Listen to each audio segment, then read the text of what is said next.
নমস্কার, আমি আজকে যে রেসিপিটি করব সেটি পাকা আমের একটা রেসিপি। তো বাজারে এখন অনেক আম উঠে গেছে। একদিন হলে এরকমভাবে একটা রেসিপি করবেন, দেখবেন ছোট বড় সকলে খুবই ভালো খাবে। আমি আমগুলোকে দুফালা করে নিয়েছি। এরপরে আম থেকে শাঁসগুলো একটা চামচের সাহায্যে একটা মিক্সিং জারের মধ্যে আমি ভরে নেব। সমস্তগুলো এইভাবে শাঁসগুলোকে আমি চোকলাগুলো আলাদা করে শাঁসগুলোকে মিক্সিং জারে নিয়ে একটা মিহি পেস্ট করব। তো আমরা তো অনেক রকম আমের রেসিপি করে থাকি।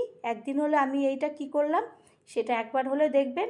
এইরকমভাবে আমের একটা কাঁচা গোল্লা করলাম। তো মিহি পেস্টটা আমার হয়ে গেছে, আমি সাইড করে সরিয়ে রাখবো।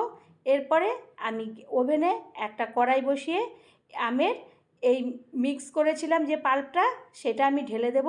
এরপরে অনবরত নাড়তে থাকবো। নাড়তে নাড়তে যখন শুকিয়ে আসবে, কালারটাও একটু চেঞ্জ হয়ে আসবে, ততক্ষণ পর্যন্ত আমি এইভাবে নাড়তে থাকবো, তলায় না ধরে যায়।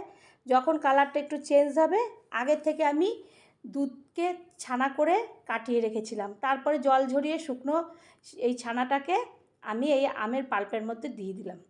দিয়ে এরপরে আমি ভালো করে নাড়তে থাকবো। আর হাত থেকে আমি একটু ওগুলো পিষে একদম সুন্দরভাবে দানাগুলো সরিয়ে নিয়েছিলাম। এরপরে আমি অনবরত ঘোটাতেই থাকবো।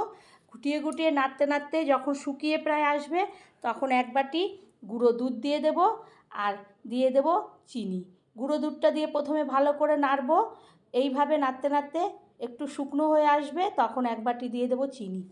যেহেতু এখানে আম আছে, গুঁড়ো দুধ আছে, চিনি তিনটে দিলে মিষ্টির পরিমাণটা খুবই ভালো হবে। এরপরে আমি নাড়তে থাকবো। চিনির থেকে একটু জল ছাড়বে, নাড়তে নাড়তে শুকিয়ে আসবে। এইভাবে আমি গ্যাসটা বাড়াবো কমাবো করতে করতে এইভাবে একদম শুকিয়ে আসবে। যখন শুকিয়ে আসবে সমস্ত একদম মজে যাবে, তখন আমি একটা থালার মধ্যে তুলে নেব এই কাঁচা গোল্লার যে পুরটা করলাম সেটা। এরপরে আমি কিছুক্ষণ ঠান্ডা করার জন্য রেখে দেব।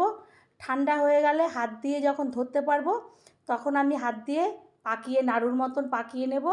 পাকিয়ে পাকিয়ে একটা কাগজ, এরকম মিষ্টি থাকে সেই কাগজের মধ্যে একটা একটা করে রাখবো, আর ওপরে একটা করে কাজু দিয়ে দেব। এরকম করে সমস্ত কয়টা আমি এরকম কাঁচা গোল্লা করে নেব।